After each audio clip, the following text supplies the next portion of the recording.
వైతరిణి నమస్తుభ్యం సర్వపాపప్రణాశిని మయా దత్తం గృహానార్ఘ్యం నమోస్తుతే. శ్రీ వైతరిణి నదీమాత్రే నమో నమః. ప్రార్థనపూర్వక ప్రసన్నార్ఘ్యం సమర్పయామి. ఛానల్ వీక్షకులందరికీ కూడా కన్యా సంక్రమణ పర్వకాల శుభాశీస్సులు.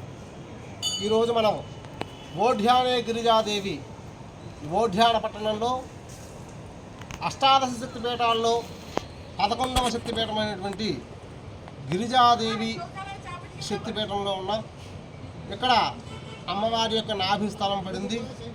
అలాగే ఈ క్షేత్రం గయాసురుడు అనేటువంటి రాక్షసుడి యొక్క యజ్ఞం చేసిన ప్రదేశం. పాదగయ, నాభిగయ, శిరోగయ అని చెప్పి 3 గయాక్షేత్రాలు మనకున్నాయి. అటువంటి విశేషమైనటువంటి గయాక్షేత్రాల్లో మనకందరికీ తెలుసు, ఏదైనా మనం పితృ సంబంధమైన కార్యం చేసినప్పుడు గయాయాం దత్తమస్తు అని చెప్పి అందరూ కూడా చెప్పమని చెప్తూ ఉంటారు. ఎందుకంటే గయా అనేటువంటి శబ్దం వింటేనే వాళ్ళకి ఉత్తమమైనటువంటి పితృలోక సంబంధమైన స్వర్గప్రాప్తి కలుగుతుంది అని చెప్పి మనకు శాస్త్రం చెబుతూ ఉన్నది. అందుచేత ఆ గయాసురుని యొక్క అనుగ్రహం మనందరికీ కూడా లభించి మన దశపూర్వేషాం పితృదేవతానాం సమస్తమైనటువంటి పితృదేవతలు కూడా మనం అనుగ్రహించేటువంటి విధంగా ఇక్కడ జరిగిన యజ్ఞం అంతా కూడా ఈ యొక్క ఉదర భాగం ఏదైతే ఉందో నాభిక్షేత్రంలో ఆ గయాసురుడి యొక్క శరీరం మీద దేవతలందరూ కూడా యజ్ఞం చేశారు. అటువంటి పుణ్యక్షేత్రం ఈ వైతరిణి నదీ తీరం. ఒకనొక సందర్భంలో ఓఢ్యాన మహర్షి అనేటువంటి ఒక మహర్షి అమ్మవారి కోసం 10,000 సంవత్సరాల పాటు విశేషమైనటువంటి తపస్సు చేశారు. అప్పుడు ఆయన యొక్క కాలం అయిపోయిన తర్వాత అమ్మవారిని ప్రార్థించారు, అమ్మా జగన్మాత, ఇంకా నాకు ఓపిక లేదు తల్లి, వార్ధక్య భారం చేత నీ అనుష్ఠానం చేయలేకపోతున్నాను, కాబట్టి నీ యొక్క పాదార విందమై ముందు నన్ను చేర్చుకో అమ్మా అని చెప్పి అమ్మవారిని ప్రార్థించగా అమ్మవారు, నాయన ఓఢ్యాన మహర్షి, నీ యొక్క అనుష్ఠానం విశేషమైనటువంటిది, కాబట్టి ఇంకా కొంతకాలం నువ్వు నీ యొక్క అనుష్ఠానాన్ని కొనసాగించు అంటే, అమ్మా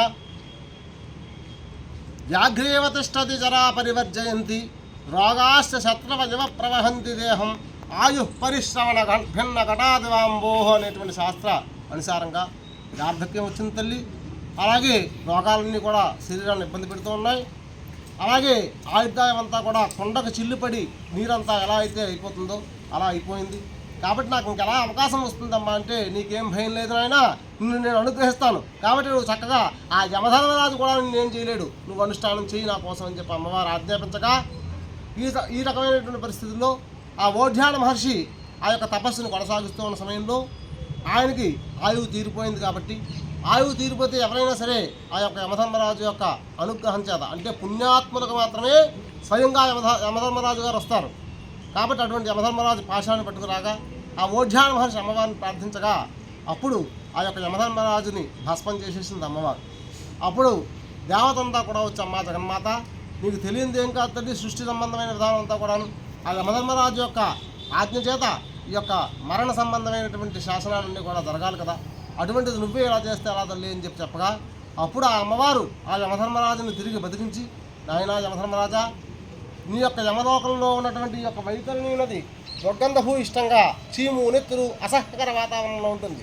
అటువంటి నదిని ఈ జాజిపూర్ మహాపుణ్యక్షేత్రంలో అద్భుతమైనటువంటి విశేషమైనటువంటి వాషధీకృత జలంగా మార్చి ఇక్కడ ఈ నదిలో ఎవరైతే స్నానం చేస్తారో, దానం చేస్తారో, తపస్సు చేస్తారో, పిండ ప్రదానాది విశేషమైన పితృకర్మలు ఆచరిస్తారో ఆ చేసిన వారికి, ఆ యొక్క గోత్రనామాలతో జరిపించుకున్న వారికి చక్కగా ఆ పితృదేవతా సంబంధమైన అనుగ్రహంతో పాటు ఆ పితృదేవతలు స్థిరంగా ఆ యొక్క దేవలోకాల్లో, పుణ్యలోకాల్లో స్థిరంగా ఉంటారు నాయన, ఇటువంటి అనుగ్రహాన్ని నీకు ప్రసాదిస్తున్నాను అని చెప్పి చక్కగా అమ్మవారి యమధర్మరాజుని ఆజ్ఞాపించింది.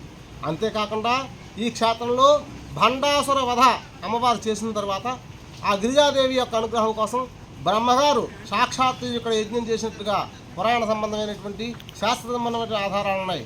అంతేకాకుండా మన భారతదేశంలో మనందరికీ తెలిసినటువంటి దశాశ్వమేధ ఘాటు వారణాసి క్షేత్రంలో, కాశీలో ఉంది. కానీ మొట్టమొదట ఆ యొక్క బ్రహ్మగారు యజ్ఞం చేసినటువంటి ప్రదేశాలుగా ప్రయాగరాజ్ అనేటువంటి త్రివేణి సంగమ తీరంలోను, అలాగే ఇక్కడ కూడా ఈ వైతరిణి నదీ క్షేత్రంలో కూడా బ్రహ్మగారు యజ్ఞం చేసినట్టుగా 10 అశ్వమేధ యాగాలు జరిగినట్టుగా ఈ ప్రాంతానికి విశేషమైనటువంటి మహా తపశ్శక్తి సంపన్నమైనటువంటి భూమిగా విరాజిల్లుతూ ఉంది. అటువంటి ఈ యొక్క జాజిపూర్ మహాక్షేత్రంలో ఈ రోజున సూర్య సంక్రమణం కన్యా సంక్రమణ పుణ్యకాలంలో ఆ యొక్క సూర్య భగవానుడి యొక్క అనుగ్రహార్థమై సంపూర్ణంగా తృతీయ విధానములుగా అర్ఘ్యప్రదానములు, అలాగే పరిపూర్ణమైనటువంటి భగవద్ అనుగ్రహం కోసం విశేషమైన అనుష్ఠానములు కూడా మా పండిత బృందం అంతా కూడా చేయాలనేటువంటి సంకల్పంతో ఈ రోజున ఇక్కడ ఈ కార్యక్రమాన్ని ప్రారంభం చేస్తూ ఉన్నాం.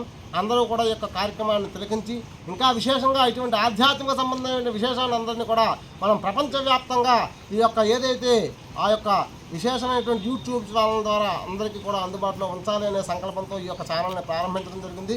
కాబట్టి ఈ యొక్క ఆధ్యాత్మిక విశేషాలని మీకు మీ పిల్లలకి భవిష్యత్ తరాలందరికీ కూడా ఈ యొక్క చరిత్రలన్నీ కూడా తెలియజేయాల్సిన బాధ్యత మన హిందూ ధర్మంలో మనకుంది. కాబట్టి మా వంతు బాధ్యతగా మేము ప్రయత్నం చేస్తాం. ఆ ప్రయత్నానికి మీరంతా కూడా ఇంటికో పుష్పం ఈశ్వరుడికి మాలైనట్లుగా కలుకో చేయ మీరందరూ వేసి ఈ యొక్క ఆధ్యాత్మిక సంబంధమైన విశేషాలని ప్రపంచ దళ్ళు దిశలా వ్యాప్తి చేసేటువంటి విధంగా మీరంతా కూడా సహకరించి ఈ యొక్క ఆధ్యాత్మిక సంబంధమైన కార్యక్రమాలను వీక్షించి ఈ పుణ్యఫలాన్ని ఆ భగవద్ అనుగ్రహాన్ని దాని ద్వారా వచ్చే దైవ బల, మంత్రబల, కాలబల, బుద్ధి బల, మనోబల, ఆరోగ్య బలాన్ని కూడా మీరు పొందుతారని చెప్పి ఆ గిరిజామాతకు నమస్కారం చేసుకుంటూ మిమ్మల్ని అందరినీ కూడా ఈ యొక్క కన్యా సంక్రమణ శుభాశీస్సును మళ్ళీ మీకు అందిస్తూ ఉన్నాను. జగన్మాత అనుగ్రహ ప్రాప్తిస్తూ